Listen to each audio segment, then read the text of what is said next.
What magazine features a guy named Alfred E. Newman? If you can answer this and a bunch of other questions, maybe you've got what it takes to...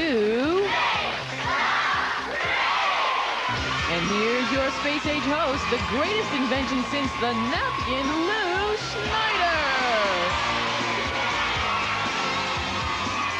Thank you.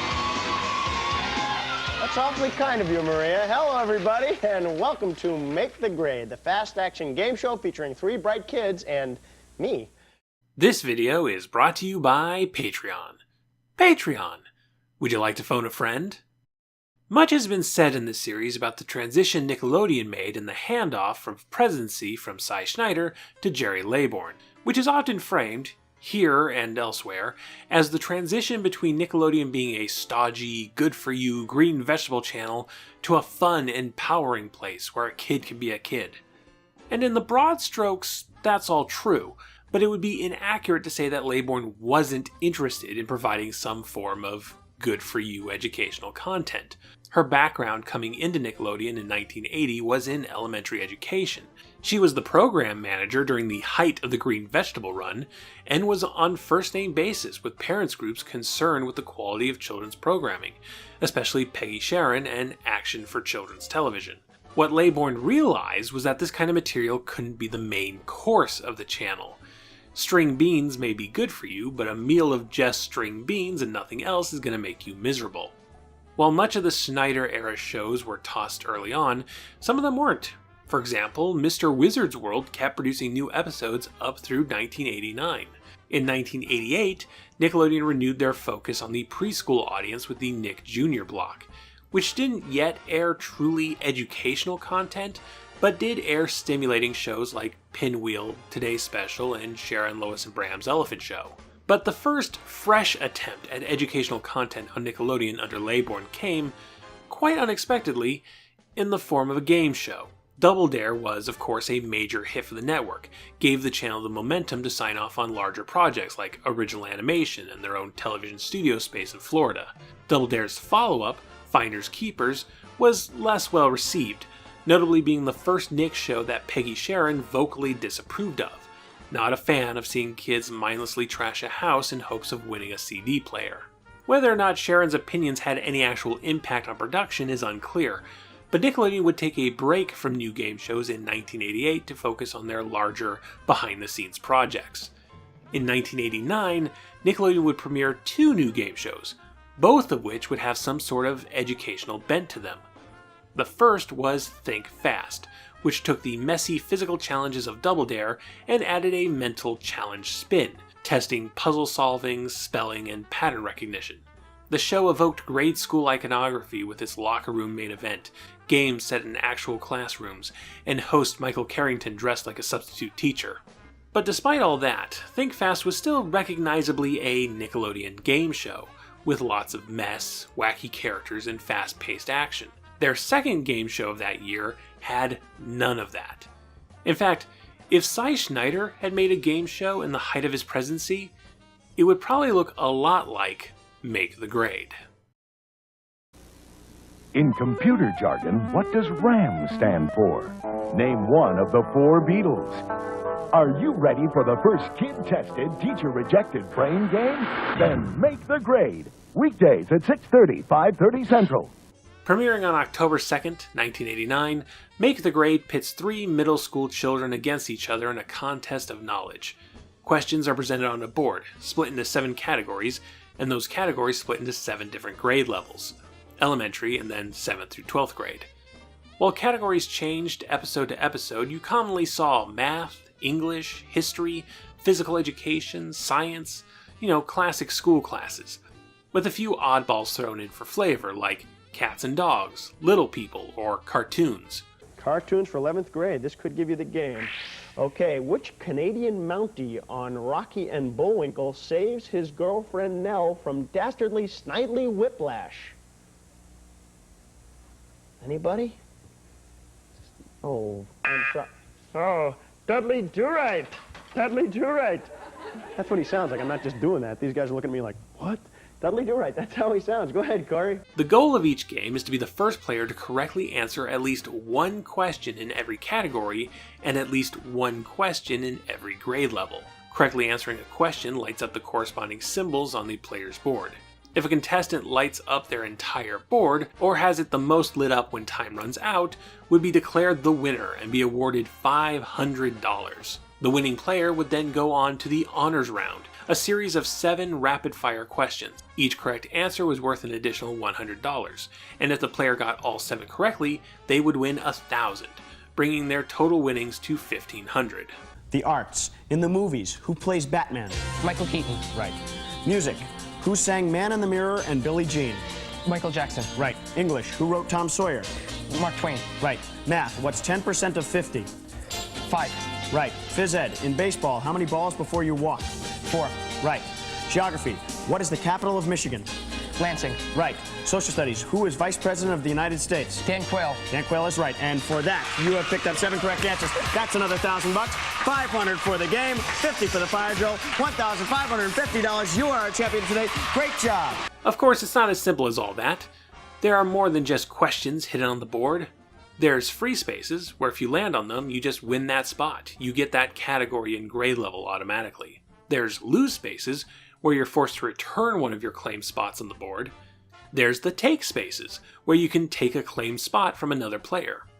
It keeps things a bit unpredictable, I suppose, but none of that has anything on the fire drills. I'd like cats and dogs for 8th grade.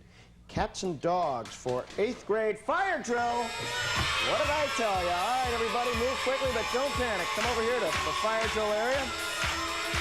There you go, Andrew down the end. All right. Fire drills are Make the Grades version of physical challenges. All 3 players would come down and compete in a game. Some of them school-themed, like trying to toss sandwiches into a lunchbox or carrying a huge stack of school notebooks. On your mark. Get set. Go. Okay. That's it. Putting the bag on. Good strategy. The lunchbox goes in the hand, I guess. Okay. Lori is stacking. Stacking is good. Plenty of stacking. Okay. Things go on the floor. Just going to slow you down, Lori, off the big move here. Okay.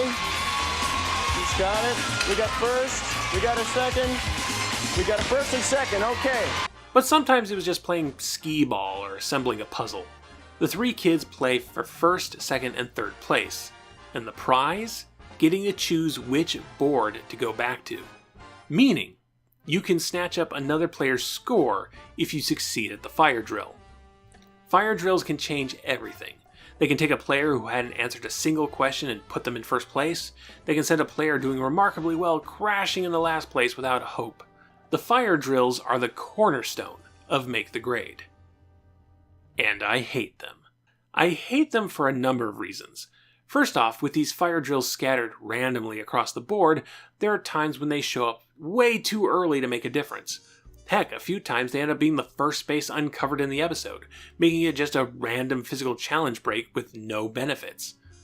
But of course, the big issue with fire drills is how they render the general knowledge skills of the players largely irrelevant.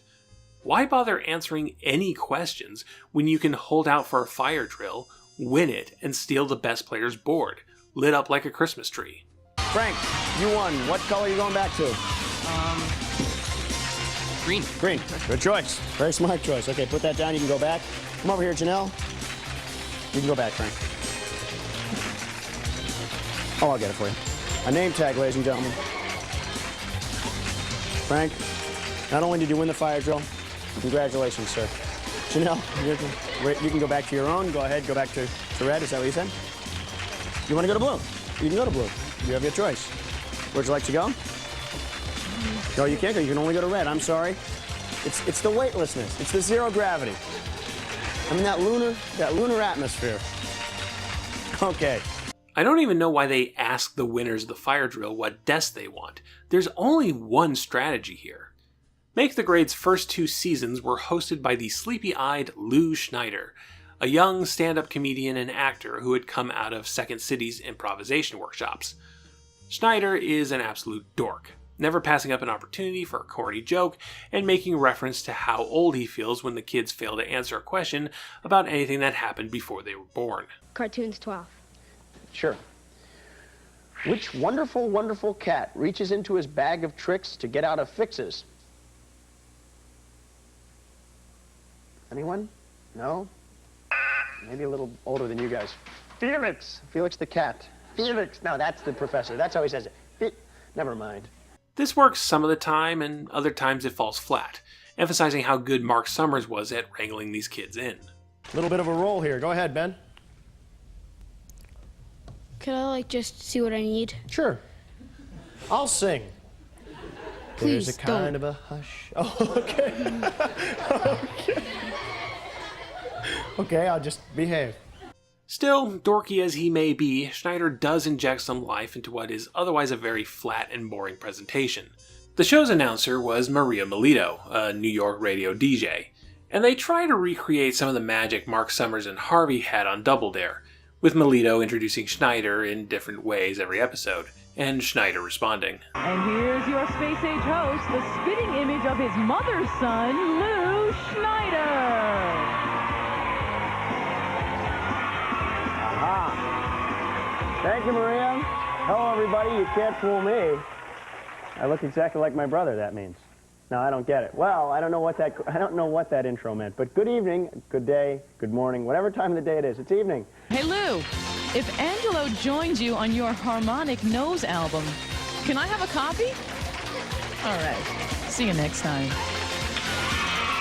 However, there's only so much you can do when you have no audience to play off of. Filmed in New York, Make the Grade's first 2 seasons opted out of a live crowd and instead had canned audience responses. Like Think Fast, the contestants for the show were pulled from entire school classes, so there were always a large group of kids hanging out somewhere as episodes were filmed, but I guess nobody thought to have those kids watch the filming.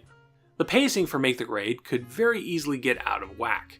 On one hand, someone could win the game in as few as 7 questions, causing the game to end much too early. If this happened, the episode would have to fill the time with things like footage of Lou Schneider going to malls and asking random people trivia questions. Hi, we're here on the island of Borneo to play a little Make the Grade. You guys ready to play? Yeah. Okay.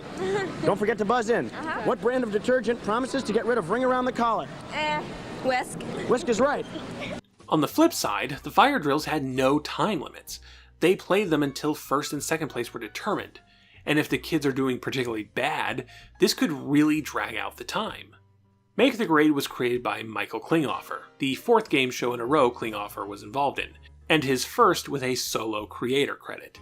His goal, it seems, was to prove that these game shows didn't have to revolve around mess. This is a great game because it's easily playable at home.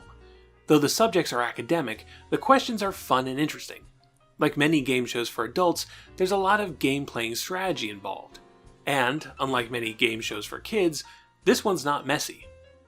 I can respect that instinct, and there's precedent for it.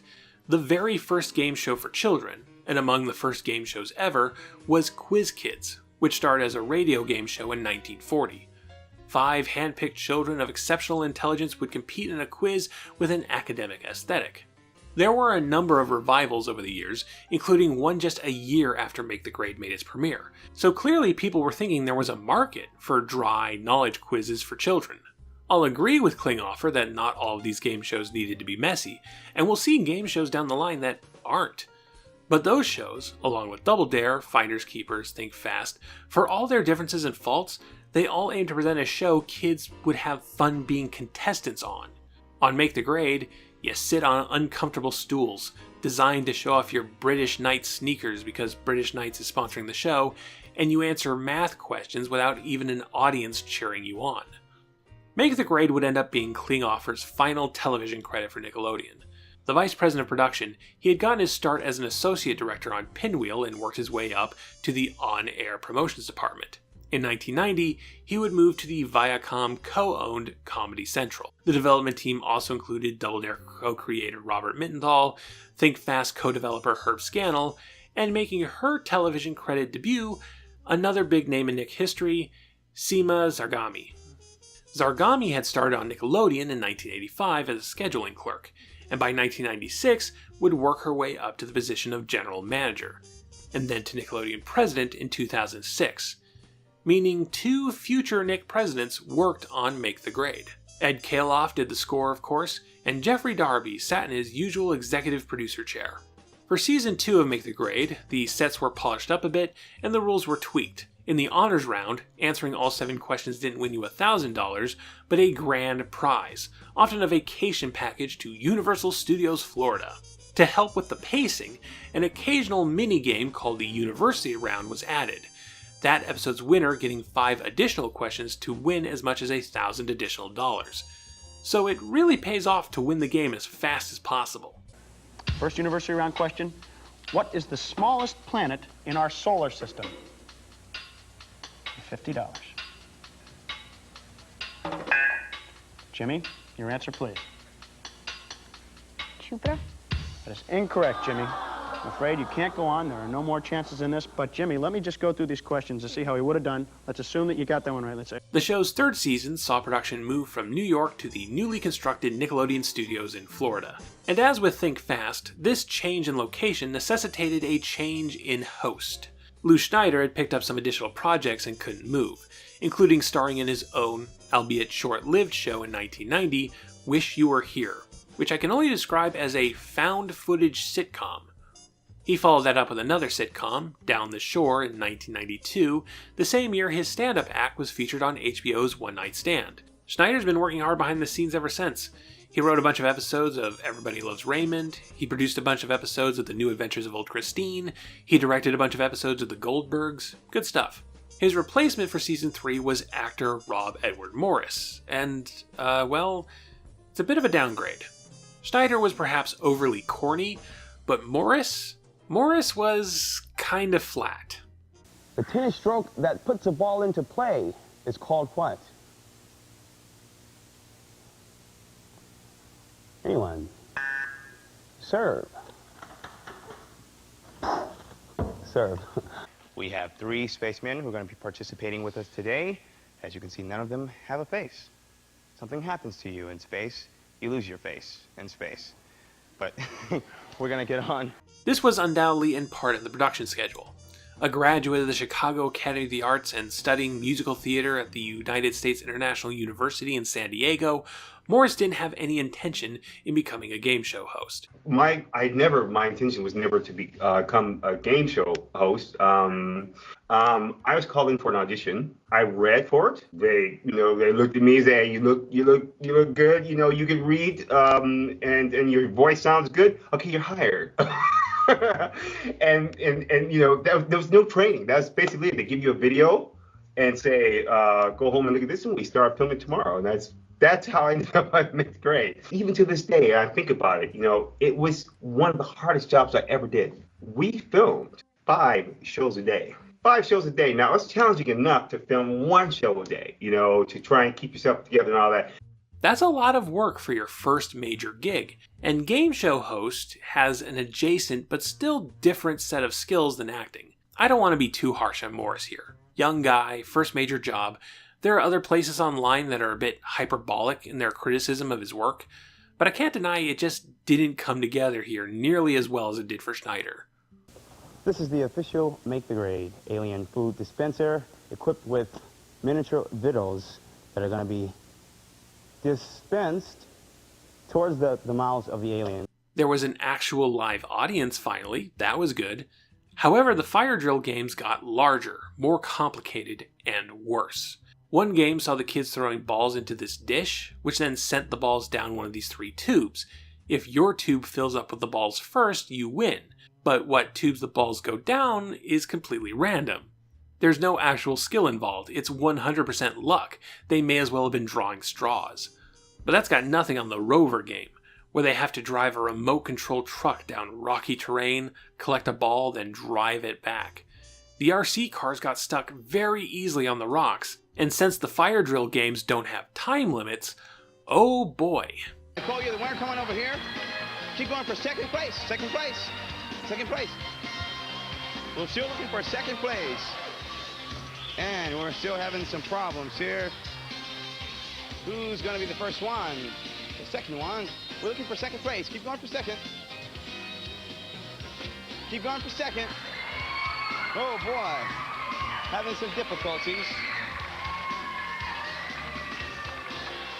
Okay. The grand prize for winning the honors round was still a vacation package to Universal Studios, which never fails to crack me up. Congratulations, you've won a trip to the place you're at right now!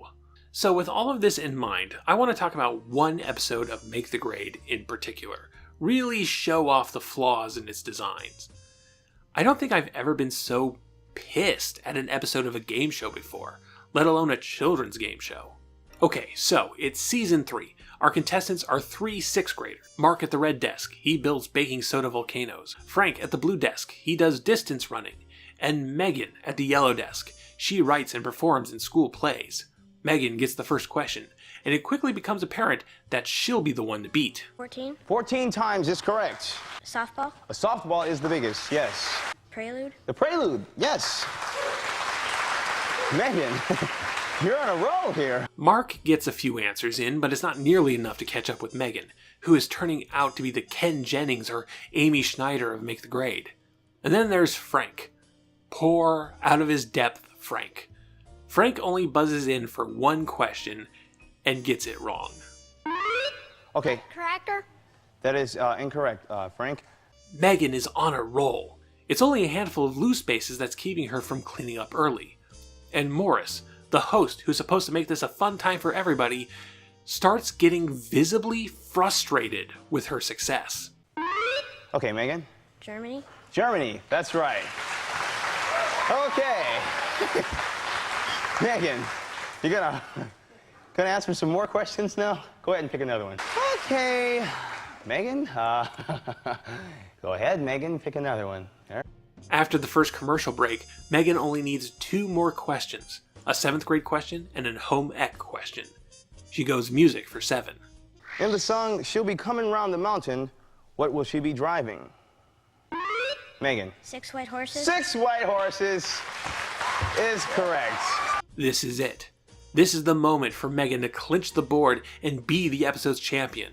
We're not even halfway done with the runtime. Do it, Megan. I believe in you. Home economics for 9th. Home economics, 9th grade.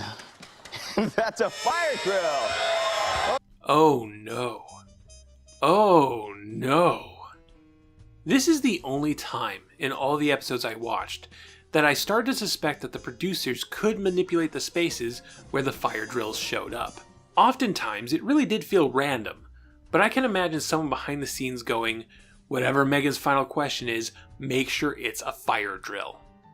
So this fire drill is a game where you rotate a giant maze and try to get a ball from the top to the bottom. You can probably see where this is going. Frank ends up winning, Mark gets 2nd place, and Megan gets 3rd. Megan is pissed. You're going to red? Yes. Okay, go back to red. And Megan, you're going to what color? Blue. Huh? Blue. She's going to blue. Okay, go ahead and talk to us, Maria. So Frank grabs all of Megan's points, and Megan, superstar, is forced to start again at 0. And then, on the very next question... What type of food made from flour or meal comes in a loaf? Okay. Bread. Yes, bread is correct. You have completed the board. You are a winner for today. Okay, Frank? Frank wins the entire game by answering one question. Frank says bread and walks away this episode's champion. Megan gets $50 and the Jungle Book on VHS for her troubles. Megan deserved better. Megan deserved the world. Justice for Megan. To his credit, Frank does okay in the honors round and walks away with $1,100. And what's he going to do with all that money? So what are you going to do with all that money, huh? It's $1,100. I'll probably spend it on nails. On nails? On nails? Yeah. You're going to spend $1,100 on nails? But not all nails. Okay. You know, if he meant press-on nails, all would be forgiven, but nah, Frank just means carpentry nails. Despite the strategically timed fire drill, the episode still runs short, and Morris has to go into the audience and ask them questions for 4 straight minutes. Name the all-girl group whose song Hold On became a top 5 hit in May 1990. The song Hold On. It starts with a W. It starts like you know what a car tire? What's the name of a okay, that's the first one. Now, what does a mother and father have? Children. Okay, now what's the boy called? Boy. No, the boy called. What? What's he called? Not a daughter, but a... Not a daughter, but a... I didn't hear you. Oh, son. Okay, Will, son. We're building it here, okay. This is the prime example of how Make the Grade can go wrong. Fire drills destroy any feeling of accomplishment, and the game is too poorly designed to be paced in a half hour of television. And at the end of the day, it's just too dry for what Nickelodeon was trying to be around this time. Overall, 160 episodes of Make the Grade were produced before the channel decided to call it a day. The final new episode aired on September 14th, 1990, with reruns going until December 29th, 1991. Now, this is a show I personally remember catching from time to time, but bouncing off completely. Granted, I was still in my Nick Jr. years, so it wasn't aimed at me, but watching it now as an adult in my 30s, I can't imagine who it would appeal to. Of course, Nickelodeon Game & Sports aired it quite frequently, and because of that, I managed to get a hold of 80 episodes, about half the show's run. You can find a number of them on YouTube, and even more on Daily Motion should you want to revisit the show yourself. So what lessons are there to learn from Make the Grade? It seemed that, at this time, Nickelodeon was still treating fun and educational as oil and water, two things that they just couldn't get to mix. This would change in just a few years, but to get there, experiments like this were necessary. I would argue Make the Grade is one of, if not the, weakest Nickelodeon game show. But hey, somebody's gotta be. You never know until you try. Nick, Nick, Nick, Nick, Nick, Nick, Nick, Nickelodeon. Nick, Nick, Nick, Nick, Nick, Nick, Nick, Nickelodeon. Next time, it's time for our annual Nick and Night crossover show. Patty Duke does double duty playing identical cousins, which isn't a thing. Is it a timeless classic or a dated relic? Let's find out. Once again, I'd like to thank Kurt for helping me collect much of this footage, and once again, I'm plugging his Twitter account, Out of Context Nick Gameshows. Plenty of perfect little moments from Make the Grade and other game shows for your viewing pleasure. Link in the description below. Thank you all for watching. If you'd like to support Knacks and other Pop Arena projects, consider contributing to my Patreon. Every dollar goes to production values, research materials, and shoelaces. Keep stepping on them. You can also support the channel by hitting that like button, leaving a comment, subscribing, hitting that bell icon for notifications, following me on Twitter, sending a one-time donation through PayPal or Coffee, and sharing Knacks with all your friends. Thank you, and remember, Black Lives Matter.